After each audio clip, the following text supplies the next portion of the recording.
Hello दोस्तों, आज की इस वीडियो में हम बात करने वाले हैं सीएसएस के अंदर सिलेक्टर की। अभी सिलेक्टर्स क्या होते हैं, इनका यूज हमें क्यों करना है, क्यों हम इनका यूज कर रहे हैं। हेलो दोस्तों, आज के इस लेक्चर में हम बात करने वाले हैं सीएसएस के अंदर सिलेक्टर्स क्या होते हैं। अभी सिलेक्टर्स की हमें जरूरत क्यों पड़ी, क्यों हमें इनका यूज करना है।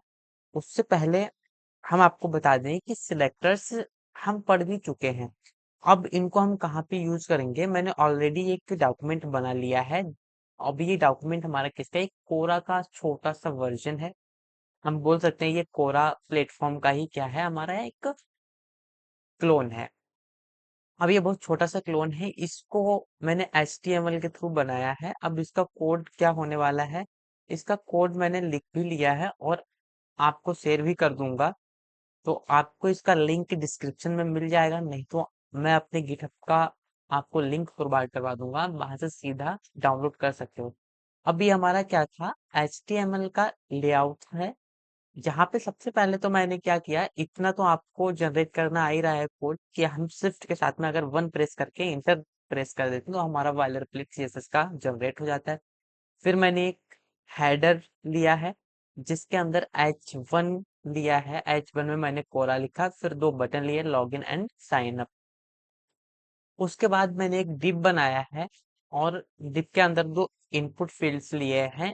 एक यूजर नाम से लिया है और एंड एक हमारा क्या है, पासवर्ड नेम से है।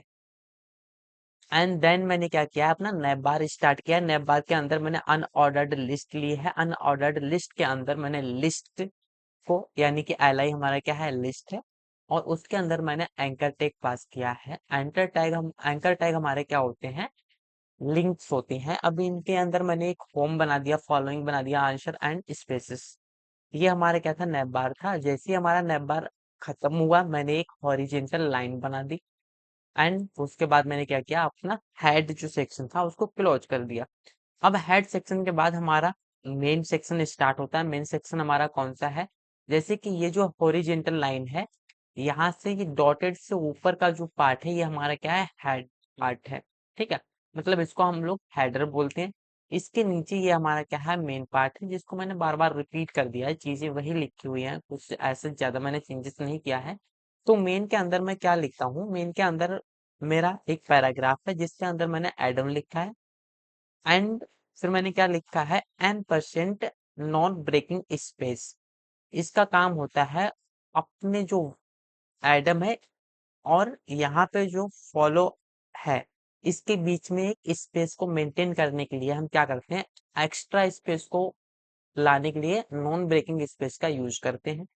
इसी तरीके से मैंने स्पैम स्पैम हमारा क्या करता है, ये हाईलाइट कर देता है टेक्स्ट को। ठीक है, यही मैंने बार बार रिपीट किया है। सो ये हमारा क्या था, मेन सेक्शन था।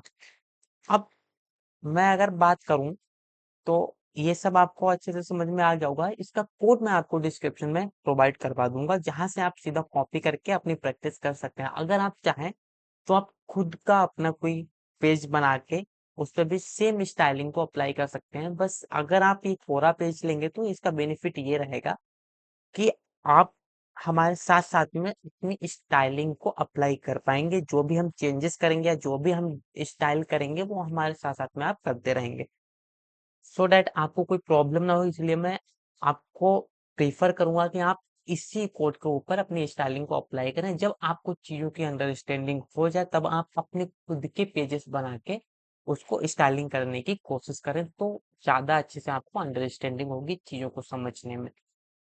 तो यहाँ पे अब मैं बात करूंगा सिलेक्टर। सिलेक्टर हमारे क्या होते हैं, सिलेक्टर को हम क्या करते हैं, एक साथ सिलेक्ट करके हम इंडिविजुअल किसी एलिमेंट पे भी दे सकते हैं। जैसे कि ये सिलेक्टर है। अब सिलेक्टर अभी मैंने एक स्टार्टिंग में ही पढ़ा था, वो सिलेक्टर हमारा क्या था, बेसिक फॉर्मेट ऑफ सीएसएस। तो सबसे पहले हम एज ए सिलेक्टर अपने एक एलिमेंट को सिलेक्ट कर लेते हैं। अब यहाँ पे जो मैंने सिलेक्ट किया वो हमारा क्या है, H1 एलिमेंट है। अब ये H1 की जगह हमारा P भी हो सकता है। P भी हमारा क्या है, एक एलिमेंट ही है। या इसकी जगह कुछ और भी हो सकता था, H2 हो सकता है, H3 हो सकता है, H4 हो सकता है, H6 हो सकता है। जो चाहे हम वो एलिमेंट सिलेक्ट कर सकते हैं। अब ये एलिमेंट क्या करता है, किसी एक ही एलिमेंट के ऊपर क्या करेगा, इस प्रॉपर्टी और वैल्यू को अप्लाई करेगा। हमारे डॉक्यूमेंट के अंदर जितने भी H1 एलिमेंट होंगे उन सबके ऊपर कलर क्या कर देगा, ये रेड कर देगा। तो एक तो हमारी बेसिक फॉर्मेट ये होती है सिलेक्टर को अप्लाई करने की, कि हम डायरेक्टली क्या करें, अपने एलिमेंट के ऊपर ही चीजों को अप्लाई कर दें, सो दैट हम अपनी डॉक्यूमेंट के अंदर चेंजेस को देख सकें।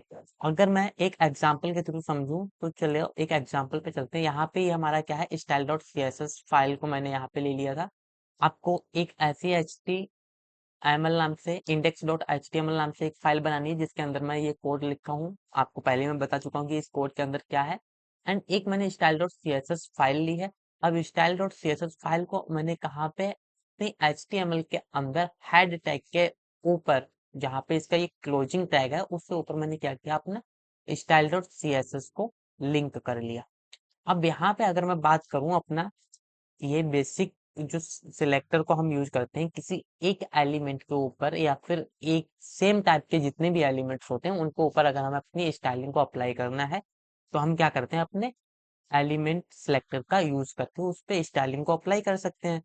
तो यहाँ पे मैं क्या करूंगा, H1 के ऊपर, ये H1 हमारा क्या है, H1 के अंदर हमारा कोरा लिखा हुआ है, ठीक है। तो मैं इस कोरा के ऊपर अभी कुछ स्टाइलिंग करूंगा। मान लो मैं यहाँ पे दे रहा हूँ H1, और मैंने इसका जो कलर है वो मैंने क्या दे दिया, ब्लू कर दिया, ठीक है। कलर मैंने इसका ब्लू रख दिया। अगर अब मैं देखूंगा तो हमारा जो कोरा है वो ब्लू कलर का हो गया। अगर आपको अच्छे से विजिबल नहीं हो रहा हो तो अब अच्छे से विजिबल हो रहा है। जो कोरा हमारा था वो ब्लू कलर का हो गया। मैं इसको चाहूँ तो मैजेंटा भी कर सकता हूँ। मजेंटा अगर मैं करूंगा तो अब हमारा जो कोरा है वो मजेंटा कलर का हो गया। तो सिंगल एलिमेंट का काम ये होता है कि वो सेम टाइप के एलिमेंट्स पे एक साथ स्टाइलिंग को अप्लाई कर देगा। ये हमारा होता है एलिमेंट सिलेक्टर। नेक्स्ट हम बात करेंगे अपना यूनिवर्सल सिलेक्टर। ये यूनिवर्सल सिलेक्टर क्या होता है, to select everything in a document. मतलब डॉक्यूमेंट के अंदर जितनी भी चीजें होती हैं वो सब कुछ क्या कर लेता है, सिलेक्ट कर लेता है एक ही साथ में। यूनिवर्सल सिलेक्टर एक साथ पूरे डॉक्यूमेंट को सिलेक्ट करता है और एक ही साथ क्या करता है, अपने स्टाइलिंग को अप्लाई कर देता है।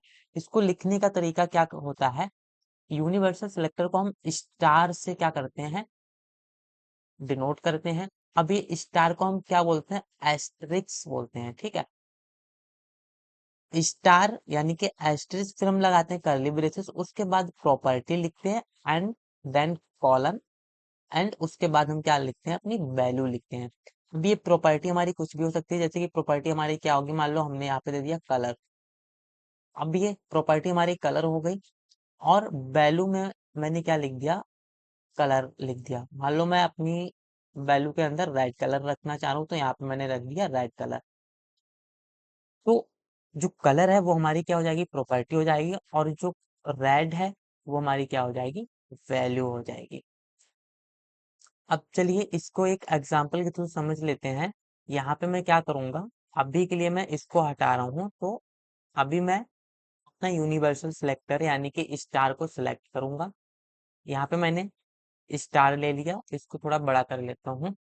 अब स्टार के बाद मैंने लगा लिया कर्ली ब्रेसेस। अब यहाँ पे मैं चाह रहा हूँ कि जो हमारा डॉक्यूमेंट है, इसका ये अभी व्हाइट है, मैं चाह रहा हूँ कि ये हमारा क्या हो जाए, इसका बैकग्राउंड कलर ही मैं चेंज कर दूं। तो बैकग्राउंड कलर के लिए हम प्रॉपर्टी में क्या लिखते हैं, बैकग्राउंड कलर। बैकग्राउंड कलर में इसका क्या रख लूं,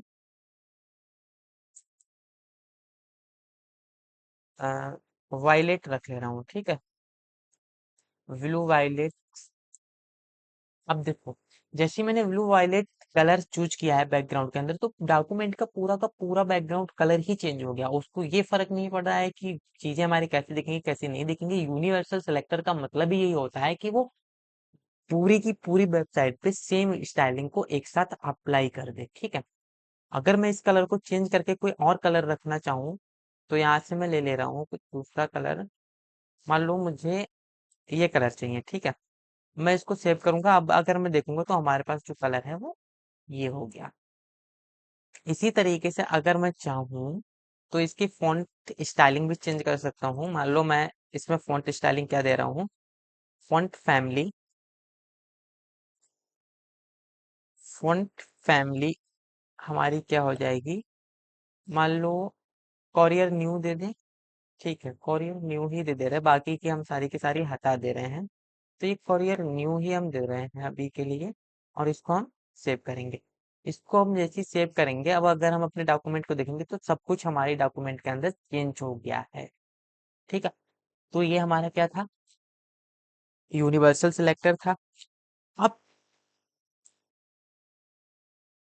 आपने देखा होगा, क्या आपने कभी ये सोचा है कि प्रोफेशनल जो डेवलपर्स होते हैं वो अपनी सीएसएस फाइल को टॉप टॉप पे ही स्टार लगा के रखते हैं। ठीक है, अगर मैं किसी भी वेबसाइट की बात करूं, यानी कि मान लो मैं इसी की बात करूं, तो यहाँ पे ये स्टार जो है, यहाँ स्टार लगा के वो टॉप पे क्या कर देते हैं, मार्जिन भी हमारी क्या कर देते हैं, जीरो सेट कर देते हैं, और पैडिंग भी हमारी क्या कर देते हैं, जीरो सेट कर देते हैं, ताकि वो ना तो राइट से एक्स्ट्रा मार्जिन और पैडिंग ले पाए, ना लेफ्ट से एक्स्ट्रा मार्जिन मार्जिन और पैडिंग ले पाए, ना टॉप से और ना ही बॉटम से।